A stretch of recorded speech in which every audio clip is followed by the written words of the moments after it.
You got to worry sometimes about people potentially squatting your home, but now even if they're not in your home, they could potentially take ownership and maybe steal your equity, which is where you are starting to gain traction for your viral videos. So you stole a house. Let's take it from there. Talk about that. Yeah, man. So the video that I made was about squatting, and that's something that like a lot of people understand and recognize. But in the course of just fielding the tons of emails and DMs and calls I got after this thing, the stories that I heard, they were all remarkable. But the ones that I was particularly struck by were about a crime that I'd never even heard of prior to this happening, and that was title fraud. The thing is, like, Nick, we've bought real estate and you fill out the stack of papers and, the person, the notary or the title person says like, all right, these are your loan documents. This is your property deed. This is that.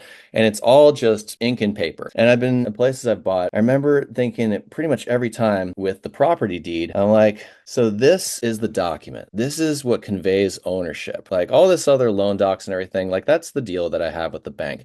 This property deed right here, this with the county, this is what conveys ownership from, from this guy to me. And it's just a piece of paper and I just sign it and like that's it. Like property title instantly transfers. And then I pointed that out a couple times and they're like, oh, well, no, there's a notary stamp on there. That little ink thing. And I'm like, I mean, as security measures go, that's the fence here. That's the fortifications is a notary stamp. Like, is anybody like comparing signatures? Is there like any sort of like blockchain? Is there anything like, and they're like, no, we got the stamp. And I'm like, you got to be kidding me. But whatever. All right. I mean, haven't heard about anything going wrong, so must be okay.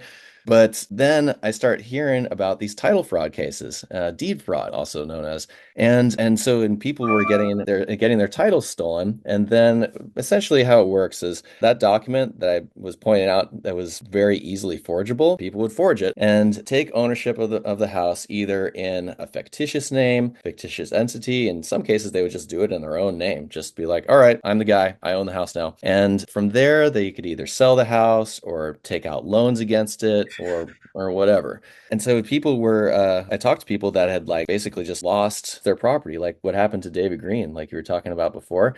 It's becomes such a convoluted rat's nest to try and untangle this thing after they've just forged that one document that I think David ended up walking away from like a few of his properties on account of it, which is a wild thing to do, to just walk away from a property. But because it is such a crazy legal entanglement after a length of time, it actually starts to look like it might make sense because it costs so much and it takes so long to unravel all this stuff. So what I did is I started a company called Title Fraud Defender. And at the end of the day, Nick, you unfortunately you can't stop the actual forgery. The system still is what it is. Like someone forges your deed and takes ownership of your property, like there's no way to actually stop that. The county recorder's office, it has the wrong name there, and that sucks. But if you know about it straight away, it's like a 1 or 2 out of 10 difficulty to fix it in terms of time, costs, aggravation.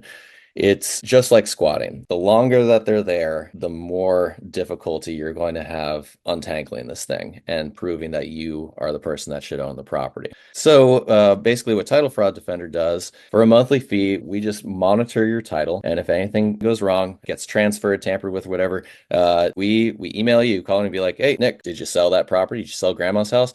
No, we didn't. Okay, because it looks like it's the name of, Rodney Huggins. Like, do you know that guy? Like, no. Okay, then suddenly you can set in motion all the things that you need to do to fix it. And if you do it quickly, it's, a whole lot easier than if it's been like that for a while. So that's basically it in a nutshell. That's awesome, man. So it's almost like LifeLock for your title, right? It's like letting you know, like, oh, something popped up, your information popped up on the dark web or something like that, so you can address it quickly, right? Exactly, exactly. So if someone takes your credit card, goes on a shopping spree, and then the next week you're like, "Whoa, that wasn't me," you can get those charges reversed. Everything's all right.